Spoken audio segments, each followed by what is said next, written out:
E agora você acompanha pela Rádio Rio de Janeiro o programa Estudo das Obras de André Luiz.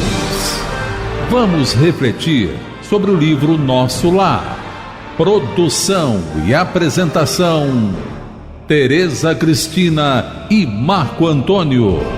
Amigos ouvintes da emissora da Fraternidade, Rádio Rio de Janeiro, novamente estamos aqui para darmos continuidade ao estudo da vida no mundo espiritual através da obra Nosso Lar, que foi ditada pelo Espírito André Luiz e que foi psicografada pelas mãos abençoadas do médium Francisco Cândido Xavier. Olá, caros ouvintes da Rádio Rio de Janeiro. Dando continuidade ao nosso estudo, estamos no capítulo 36, O Sonho. No último programa, nós conversávamos sobre a questão do André Luiz ter sido elogiado no seu primeiro dia de trabalho, em que Tobias, né, que é um trabalhador das câmaras de retificação, animou ele e disse que ia recomendá-lo ao ministro Genésio pelos serviços iniciais dele para que ele pudesse receber bônus horas em dobro. Aí a gente comentou que isso é um indicativo para todos nós, que todos nós nos devemos não nos preocupar com a quantidade de tarefas a realizar, mas sim na qualidade delas. Porque não adianta entrar numa rotina de fazer para fora, esquecendo-se que todo trabalho deveria ser para nos ajudar a modificar os nossos pensamentos, comportamentos, sentimento, que a gente pudesse, né? Porque o trabalho do bem, principalmente o trabalho do bem, o trabalho de ajuda ao semelhante, ele precisa fazer bem primeiro a quem está realizando o trabalho. Se aquele trabalho que você está realizando não está te fazendo bem, é melhor você trocar de tarefa. Não estou falando aqui... Não desistir de fazer o bem, mas trocar de tarefa. Trocar de tarefa. Não estou falando aqui dos trabalhos nossos trabalhos pessoais, que são os nossos deveres. Não é desse tipo de trabalho que eu estou falando. Eu estou falando do trabalho de voluntariado, de ajuda, que muitas pessoas prestam nas suas casas religiosas. Se aquele trabalho está te deixando nervoso, está te deixando chateado, aborrecido, com mau humor, procure fazer outra tarefa, porque existem inúmeras tarefas numa casa religiosa, não é? Ou também em algum lugar que você possa escolher para doar um pouco dos teus sentimentos bons, da tua saúde. Então, porque o trabalho do bem tem que fazer primeiro a pessoa que realiza se sentir bem. E a gente conversou sobre isso. E a gente falou também sobre a dona Laura ter conseguido observar o André Luiz trabalhando. E aí a gente se remeteu ao Livro dos Espíritos, quando Kardec também, observando alguns fenômenos desse tipo, fala, né, os espíritos dizem a ele a partir da pergunta 447, 448, 449, 450, 50A, fala sobre a dupla vista, que é a capacidade que a alma tem de ver longe, estando ela dormindo, adormecida ou acordada, não é?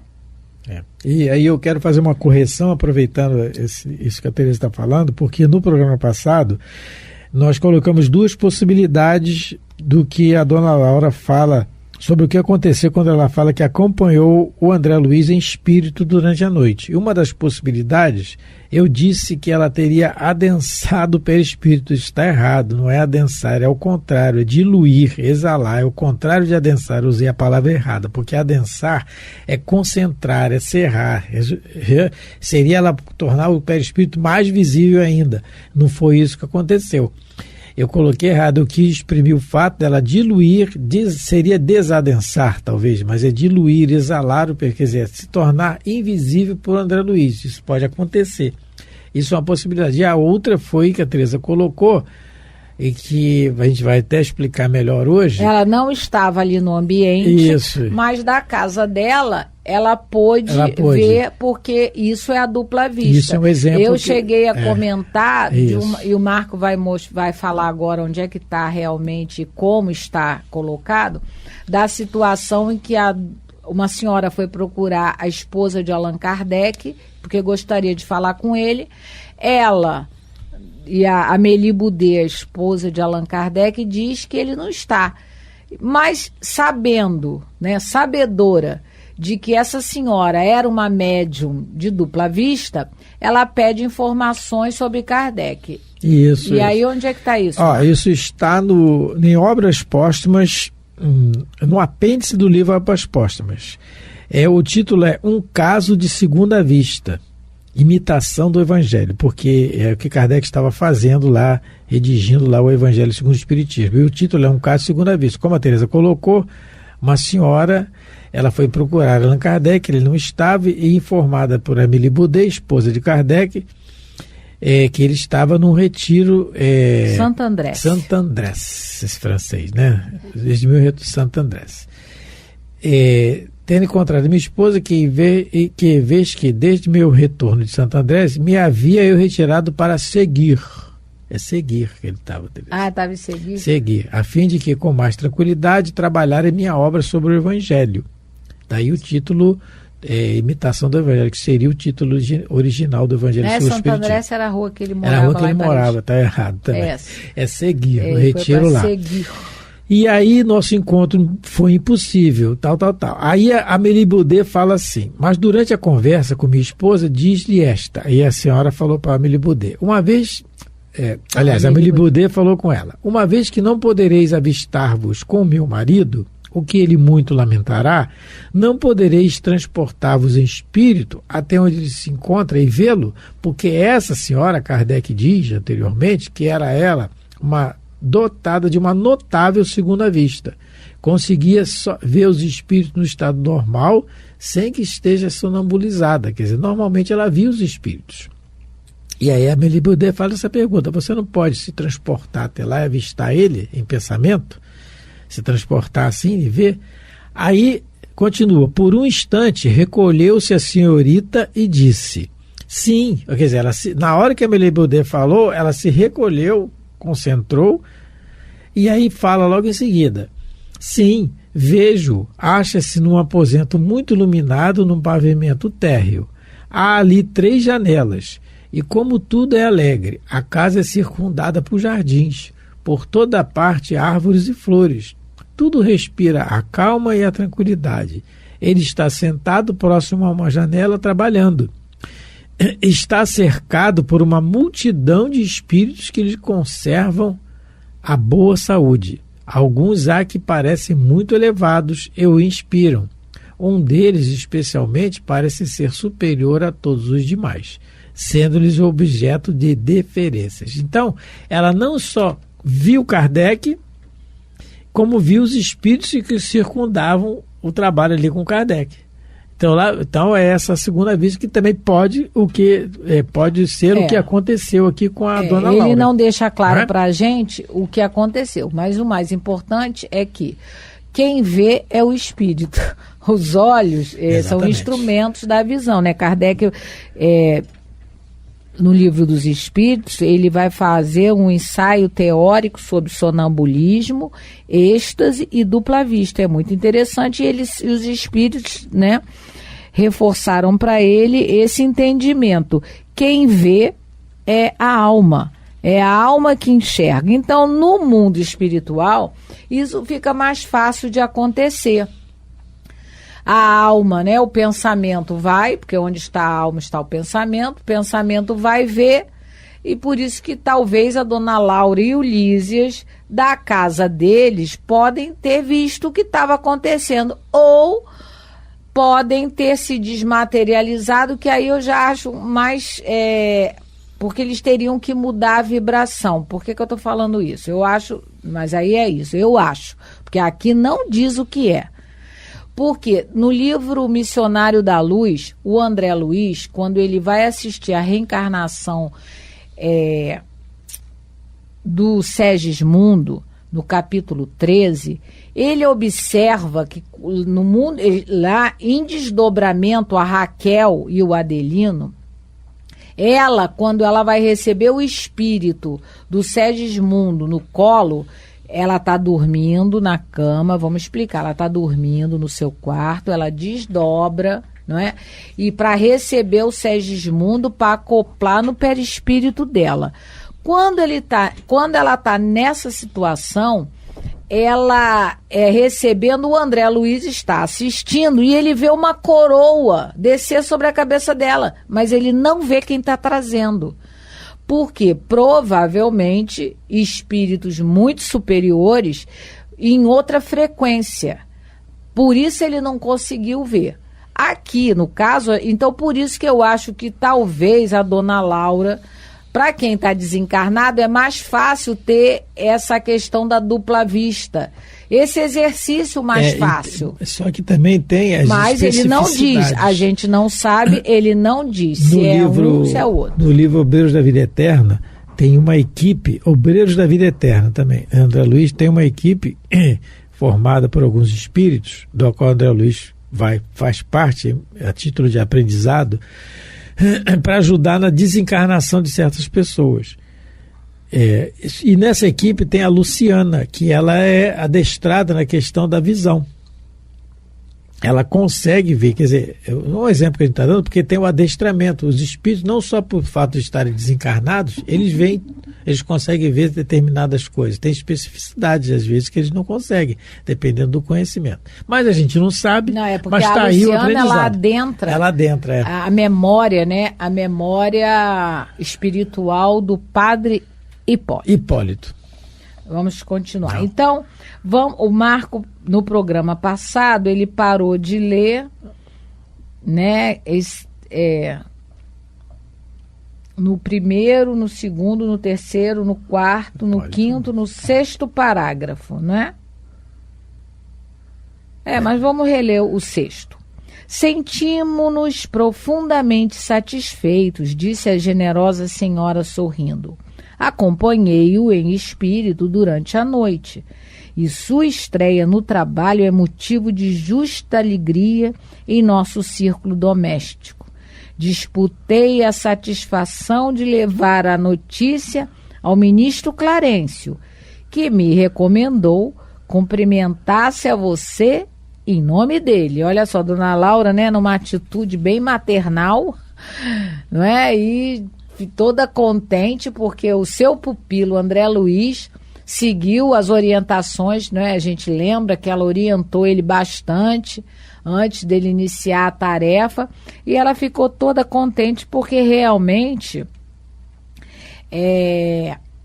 ele cumpriu em grande parte as orientações que ela havia lhe dado. E ela fala com o Clarencio porque foi o Clarencio que autorizou ele, né?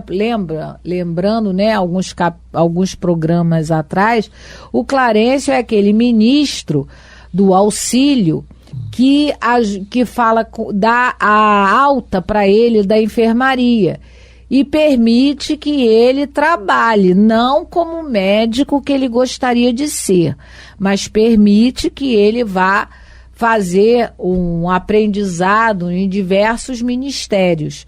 Só que ele começa pelo ministério, vamos dizer assim, com mais trabalho, né, braçal, e lá ele fica para começar o seu novo aprendizado após a desencarnação.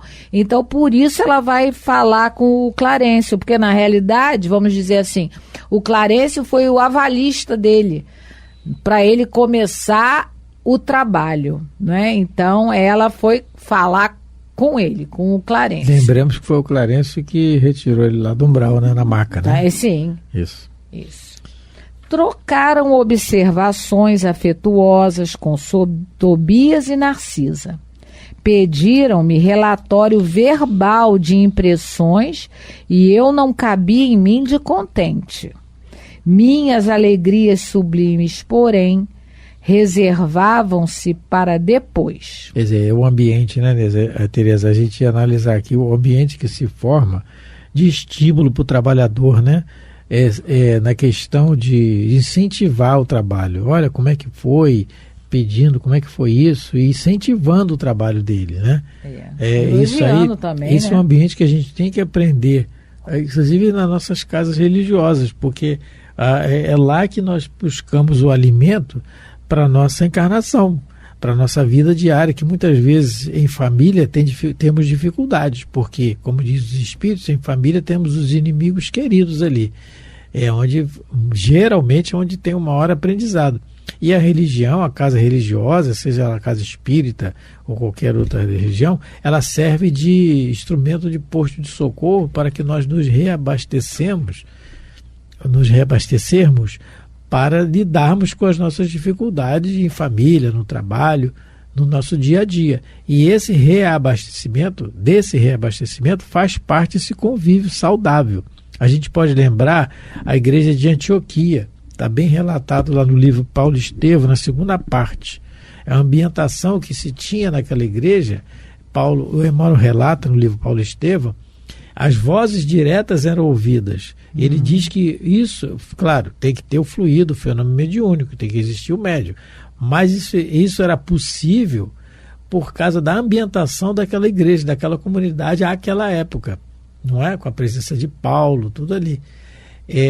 Favorecia isso.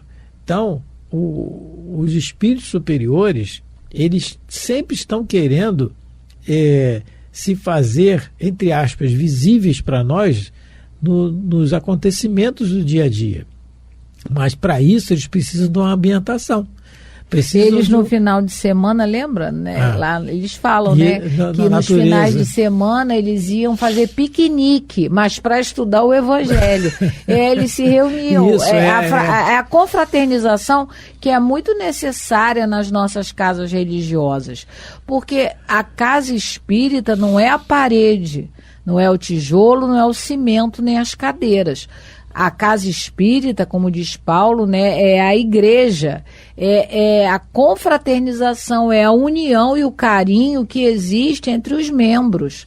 Então, eles também, o que eles faziam? Eles se reuniam nos finais de semana, né, como pausa para o trabalho, eles se reuniam no campo para estudar o Evangelho, para ler. Na nossa casa espírita, a gente de 3 em 3 meses, a gente tem costumado a se reunir.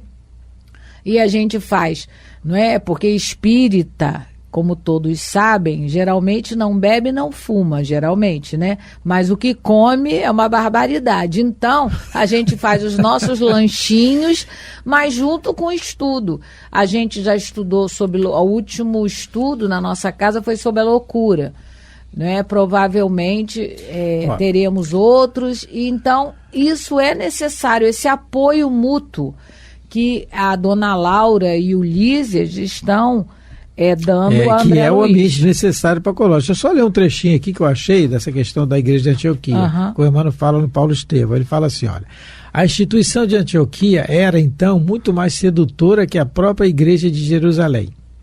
Vivia-se ali num ambiente de simplicidade pura, sem qualquer preocupação com as disposições rigoristas do judaísmo. Havia riqueza porque não faltava trabalho. Todos amavam as obrigações diuturnas, aguardando o repouso da noite nas reuniões da igreja com a bênção de Deus. Os israelitas... continua mais adiante. Raríssimos os que falavam na circuncisão, né? As assembleias eram dominadas por ascendentes profundos de amor espiritual. As dores e os júbilos de um pertenciam a todos. A união de pensamentos em torno de um só objetivo dava ensejo a formosas manifestações de espiritualidade, é o que ele está falando. Em noites determinadas, havia fenômenos de vozes diretas.